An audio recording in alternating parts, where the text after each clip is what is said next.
nagbabalik sa ating daily kamustahan na walang kaartihan, walang kaemehan, at pawang tropa-tropa lang. Kasama natin ngayon sina Popo Ball. Shayla. at ang ating pag-uusapan ay ang Senior High School Days Experiences. Bago ko kayo tanungin, gusto ko malaman kung may mga plano na ba kayo in the future since gagraduate na tayo kinaka 2 months. Oo, wala pa akong plano eh. Ano lang, basta makapasa lang tayo, basta matapos natin ang pag-aaral, sa college, yun. Ikaw naman, Shayla. Sa ngayon kasi nag-iisip pa lang ako ng mga school na pwedeng pag-applyan pag-exam. Since nakapasa na kayo, gusto ko malaman yung buong experience nyo ngayong sa 2 taon ng pag-senior high. Ang pinaka-memorable ko kasi sa A11 yung speech choir. Ano kasi yun, nakano kasi kami doon, tas parang napitun yata yung mga kaklase ko nun eh. Marami kasi silang marami silang effort doon, marami silang effort sa costume. Malaki yung gastos, mas malaki yung effort. Tapos last place. Naiintindihan ko sila kasi pag binigay mo nga naman yung best mo, di ba? Pero okay lang yun as long as nabigay naman yung best, di ba? Ikaw naman, Shayla. Actually, lahat ng memorable sa T11 para sa akin, yung time na nagde-effort talaga. That time kasi diba, yung expectation ng kabilang section kasi parang sobrang taas na parang kaya naman namin i-meet yung expectation nila, pero sobrang hirap nila gawin. So, umabot sa part na karoon ng away-away, tapos nag-turn out na wala rin naman pala, wala rin na pala. Bali naman yung nararamdaman mo sa tingin ko kasi pinagbukasan mo talaga ng effort eh. Tapos parang sa tingin mo hindi man lang yung iba. Hindi mo lang nila pinantay yung effort. Sa grade 12 naman, ano naman yung mga best experience mo na naranasan? Best experience ko talaga yung pagtotropa-tropa namin sa likod eh. Lagi kami nag-jamming, lagi kaming naglalaro sa So bonding talaga kayo? Bonding kami nun boy. Yun yung pinakamasaya na naranasan ko, pero iba. Masaya din, pero mahirap din yun eh. Mahirap yun, may kasamang hirap kasi yun. Sa research namin, nilaban din yung research namin dun eh. Kasama ko nga dun sa research namin dun. So magkaklase pala kayo? Oo, magka-group kami. Magka-group din kayo? Oo, mag-group. Naalala naman yung group mate namin, nakaiwan ng kalan, nakaon, pinagalitan ng Hindi naman nag-iba, parang patay mo kasi yung kalan. Hindi na kasi, naiwan niya yung kalan na nakaon, tapos nakasalang pa yung tubig. Nagalitan siya nung nag-board sa bahay ng kagrupping namin. Delikado yun, di ba? Natakot na nga siya eh, parang ayaw na niyo bumalik eh. Hindi nag-aaral dun sa Ikaw naman, Shayla, ano yung mga grateful experience na talagang Nung nag-film kami sa isang subject about sa parang babalikan mo yung past, gano'n. So parang naano lang ako doon kasi parang first time ko siya na gano'n, nag-acting na gano'n. First time mo pala yun. And sobrang nahirapan din ako dati. Tapos yung next naman is yung sa research na. Kasi sobrang dami namin effort doon. Tapos parang sobrang proud din kami doon as in kasi napanalo naman yung naging representative ng group na. Wow, congrats sa group niyo ha. Yes. Nag-second place kami doon actually. Parang lahat ng pagod namin that time, nag-paid off siya dahil sa nanalo kami.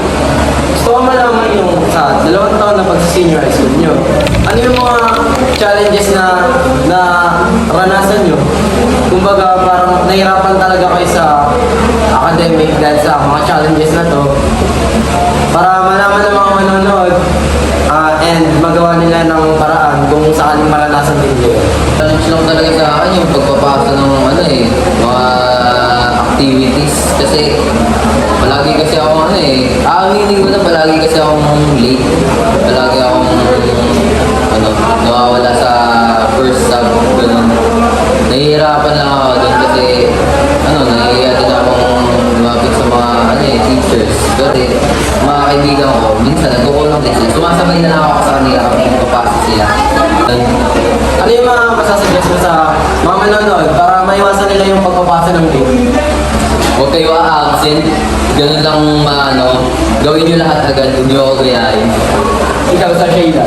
Sa akin, parang same lang din sa kanya kasi sa pagpapasa talaga ng activity. Lalo na pag sabay-sabay yung break nila. Parang nape-pressure ka. Tapos parang syempre tatamad ka ng kasi iniisip ko ang hirap. Ganun kahit madali lang naman.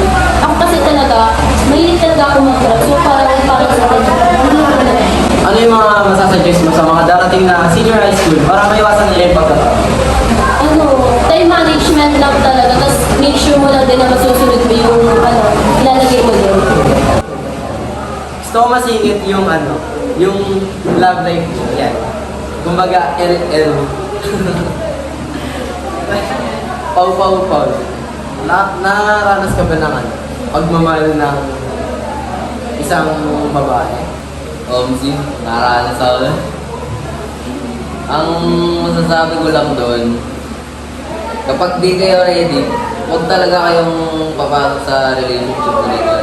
Yung love life ba na yun is nagkaroon sa'yo ng good benefits? Kumbaga, na nagkaroon ka ng motivation or inspirasyon na para bang, gagalingan ko mag-aral kasi para to sa kanya, ganyan.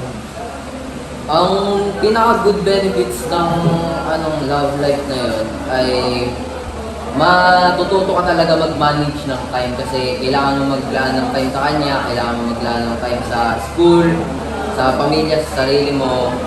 Ganon. Mababudget mo talaga kasi kailangan naka-schedule talaga lahat eh. Kasi kung hindi naka-schedule, mag-hyper-focus ka sa kanya.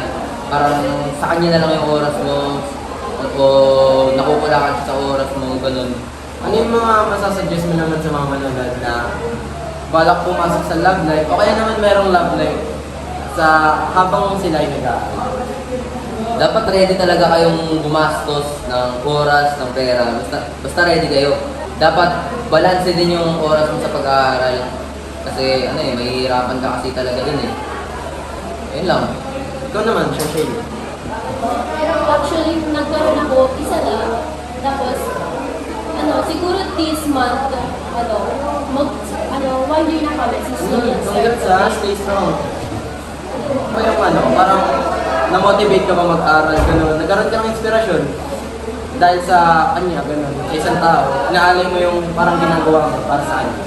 Nagkaroon naman ako ng motivation, lalo na kasi parang once na mas nag-study ako, parang mas hindi lang yung sarili ko yung natutunan ko, parang siya i-flip niya ako gano'n. Tapos parang mas naging motivated ako mag-aral kasi every time na may na-achieve ako, parang gusto ko na nakakompliment niya ako sa lahat ng nagawa. So yun guys, dito na nagtatapos ang ating new episode kay Tropang T. Kasama sina Paul. Shy lang. Kaya kung gusto nyo pa makapanood ng more kamustahan na walang kaartehan, walang kaemehan, at pawang tropa-tropa lang, don't forget to like the video, subscribe, and hit the notification bell for more videos.